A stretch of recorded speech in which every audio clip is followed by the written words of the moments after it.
Hi, do you need an agent?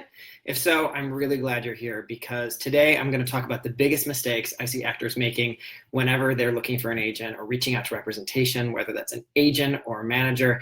And these mistakes make me crazy because they are the things holding you back from getting in the room with fabulous representation.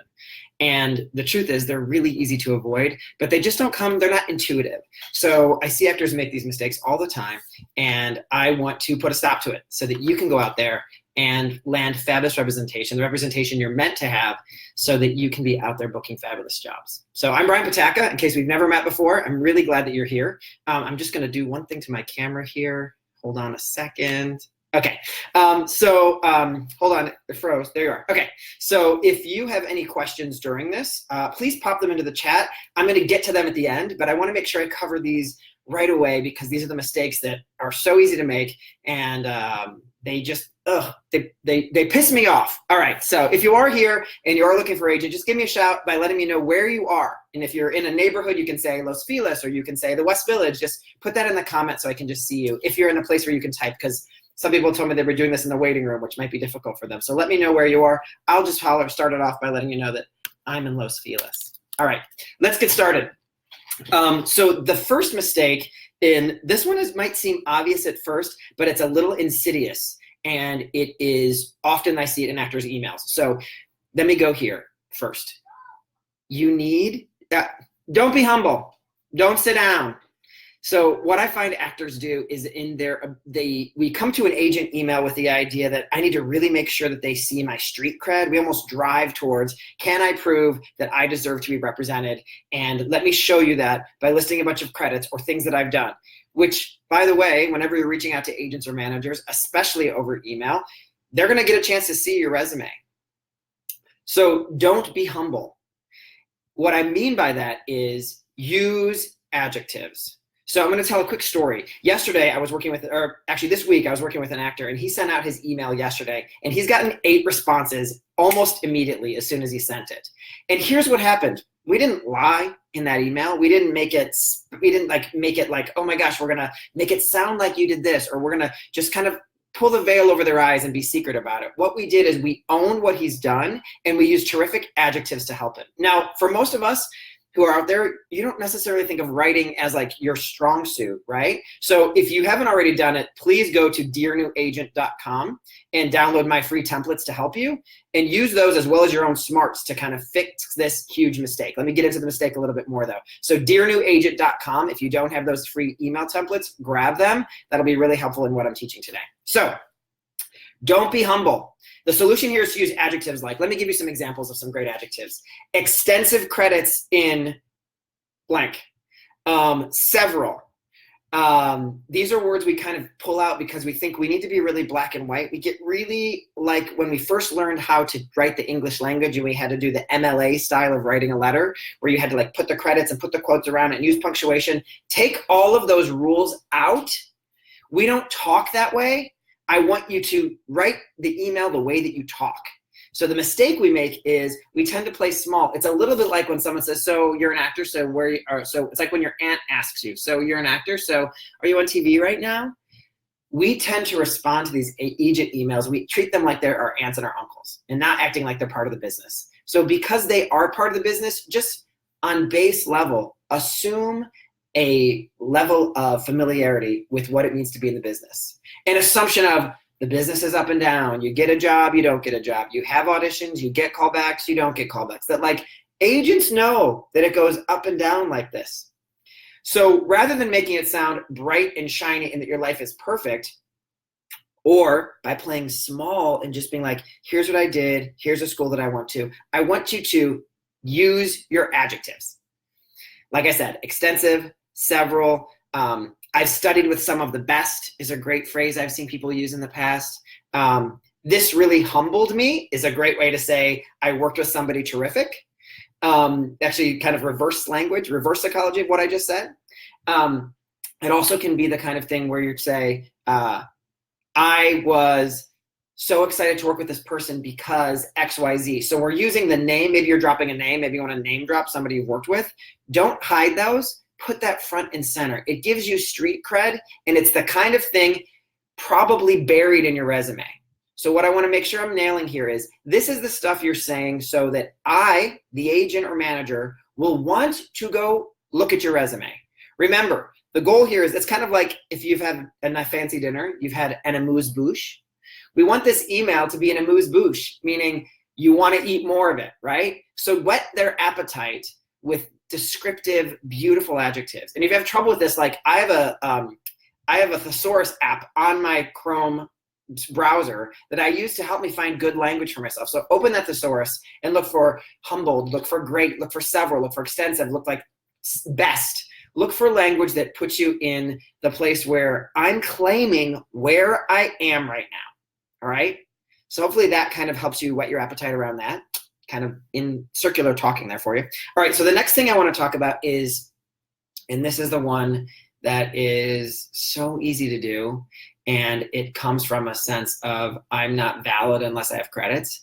And this is when we make our email or our reach out to the manager or agent reducing ourselves to our credits. So basically, I'm going to regurgitate my resume onto this email for you because I think that's where my entire value lives. And that one breaks my heart because the agent or manager you're meant to be with, I believe, will see beyond just your credits. Now, it doesn't mean they might not be able to say yes to you because you don't have the credits they need, which we totally understand, or that they can operate at. But what I want to make sure you don't do is reduce yourself to only your credits. So in order to do that in order to fight that thinking is tease the why. What I mean by tease the why is, why am I reaching out right now? Why did I love the projects that I did work on? So that's kind of the solution there is, what did I love about it? Why was I doing it? So tease your why in your letter. That's a terrific way to fight the reducing yourself to your credits. All right. So another one that I see actors do all the time, and this one is, this comes from a sense of not knowing the business well. Don't confuse me. If you're reaching out to commercial agents, don't talk about your type when it comes to theatrical jobs. I'm not lining up with that anymore. Talk about your commercial type, right? If you're reaching out to theatrical agents, don't confuse me by spending a lot of time talking about your commercial success. There is a way to leverage that into the email so it makes sense, but don't make me get confused like, oh, I think she sent this to the wrong person, if that makes sense for you. And then also part of the not confusing is give us one narrative to follow. And that's my final don't for you, don't forget to share your story. And this is the most important piece because it should land with you when you think about your own calling and your purpose. You want to be authentic in this. So if you leave me out of the story, if I'm not able to write a narrative for where you're heading as an actor, if I can't see what might be next for you, if I can't look in my magic agent manager crystal ball and see, it seems like the next credit that would make sense for this person is a independent film, is a co-star, is a guest star. Oh, it's time for this person to be going out for series regulars. If I'm not having that thinking, if your letter doesn't lead me to that, then I don't know if I'm gonna be able to work with you because I have to know how I fit into your narrative. And what we tend to do is we go back to that humble place where we hide and hide and hide and we get into the black and white. This is kind of, this last don't kind of pulls all these together. We stick with just our credits. We confuse them, and then I go, I don't know where they're going, so I don't know how to get on that train, right? So your letter needs to show me where you're going. And the great thing about a letter is you get to talk about so much more than you get to say in your resume. So use that email, that reach out to the man. I keep calling it a letter, but I'm really talking about an email. Use that email to whet their appetite and tell a little bit more of the story of how your resume fits into your life. So those are some of the don'ts. I want to go down them really quickly again so that you really feel like you understand them. Don't be humble. Use your adjectives to keep you out of playing small. Number 2 is don't reduce yourself to just a list of credits. You are so much more than that. Make sure you're teasing the why you're reaching out right now, okay? Don't confuse me. Don't talk to me about your theatrical and your commercial and you're coming to me as a theatrical agent. Don't confuse the narrative, and that's the final don't. Don't leave yourself out of the story. Make sure you are showing up in this. So where are you going? Because if I can get on that train, I'll call you in for a meeting. I need to know where that train's heading. And it's not only from your desire, it's also from where you've come from. So show me how your passport tells me where your next vacation is going to be. If that makes sense. So I want to make sure that I've touched on some things that make sense to you. And if you have any questions, that you can pop them into the chat. Also, it's important to me that if you haven't done so already, grab those templates, because they're going to help set this off onto a course of you just falling down the steps of getting a great agent. So if you have any questions, please pop it in the comments. But I hope this was helpful. What I know about it is slowing down can help you as you write this email, and have a friend take a look. Make sure that they feel like you're selling yourself. All right? If no one has any questions, I'm going to call it a day. And I'm going to hope that you guys are out there writing these emails, just making sure I'm not missing any questions, because sometimes it can be weird on Facebook Live. Anyway, anybody feeling good? Everybody's good? I don't have any questions. You guys are feeling awesome? If there are questions, I'm somehow missing them, and I really hate that. So I'm just going to make sure. Okay, cool. So take a look at these things. Don't be humble. Don't reserve yourself. Don't reduce yourself to a list. Don't confuse me. And don't leave yourself out of the story. Show me where you're going. I'm going to just test the waters for a second.